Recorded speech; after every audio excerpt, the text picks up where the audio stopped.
Hey friends, welcome back to Bible Fun with the Duns, and I get to put our S back on. These guys literally just got in from Indianapolis. Oh, that's right. So they were just going to say hi. Hi. So I didn't have to be alone for 2 seconds. So today we read Amos chapter 5, and what you'll see, maybe you noticed, maybe you didn't, a commentary honestly told me, Amos chapter 5 starts out a lot like chapters 3 and 4. They all say, hear this word. But Amos's mood or tone is really different in each chapter. If you look at chapter 3, Amos is angry. He is not happy. He's frustrated.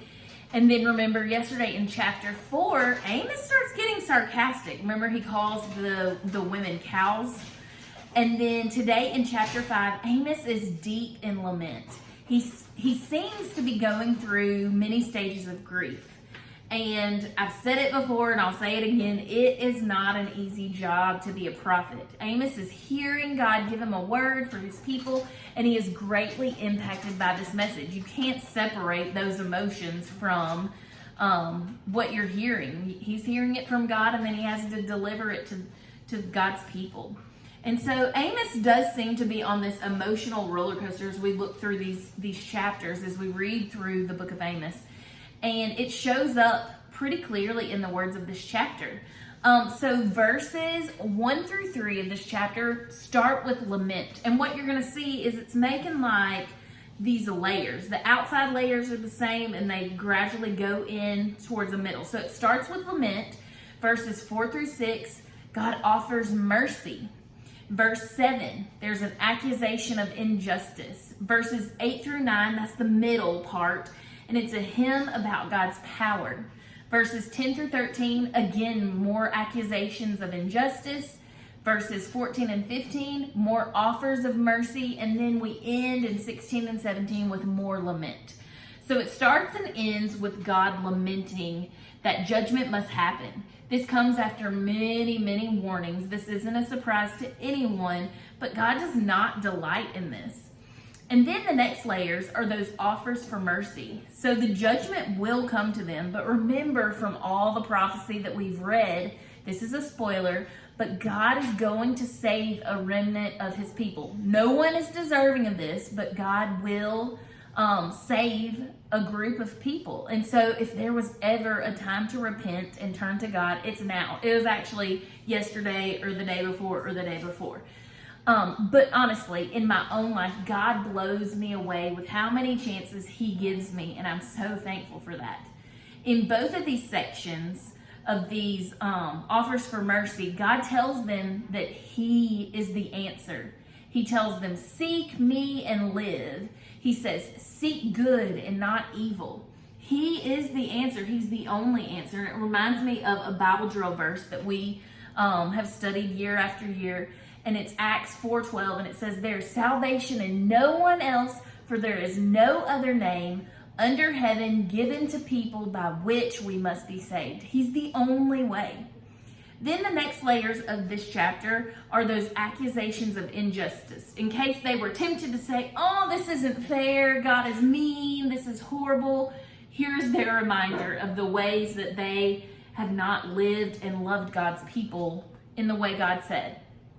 And then, smack dab in the middle of all these layers is this random hymn of God's power. Except God's not random, is he? In fact, he's quite intentional and he's purposeful. And so this is where my takeaway comes from. So let's read it real quick. He who made the Pleiades and Orion and turns deep darkness into the morning and darkens the day into night, who calls for the waters of the sea and pours them out on the surface of the earth, the Lord is his name. So right smack dab in the middle, we have this hymn. It's a hymn of God's power. It's a hymn of who he is. It's a hymn of worship. And it is the hinge point of this chapter. And I love it because my takeaway from this chapter is everything hinges on God. We are all in the same boat as all of these people, these Israelites. We're all sinners. And because of that, just like they do, we deserve judgment. And were it not for God sending his son Jesus to die for us, that judgment would be hell. So that's what makes this not only the hinge point of today's chapter, but also the hinge point of my life and your life, all of our lives. As we read through all of their sin and all of their injustice, it gets pretty overwhelming. And honestly, this is how my brain thinks. Oh no, I don't want to be like that. Let me make a list of what not to do. I get too overwhelmed, and then I get focused on myself and what I can do in my own strength and in my own power. And I come to the end of myself finally, realizing I can't do it on my own. But Amos, God, tells us in his word through the book of Amos, seek the Lord and live. One commentary said that obedience does not merit or bring us into God's love. That's always an act of God's grace. Yet, our obedience is the evidence of our love for Jesus. It's in the expression of our faith. It's the fruit of that seeking the Lord. It's the living part of seek the Lord and live. When we seek him and when we keep our eyes on him, when we love God, that loving people part, that how we treat others, that justice to people, that caring for the poor and the needy, that comes as a result of God working in and through us. It is our overflow. It's our fruit that we bear. When God is our hinge point and our focus, we don't have to worry about all of those details.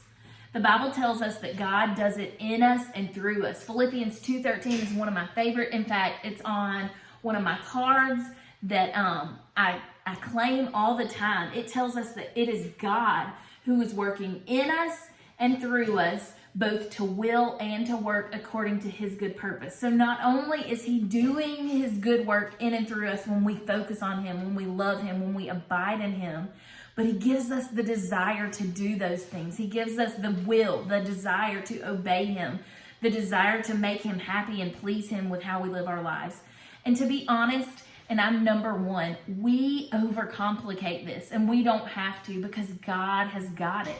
All we got to do is seek him and live. Thanks for joining us, friends. We'll see you guys tomorrow. Bye.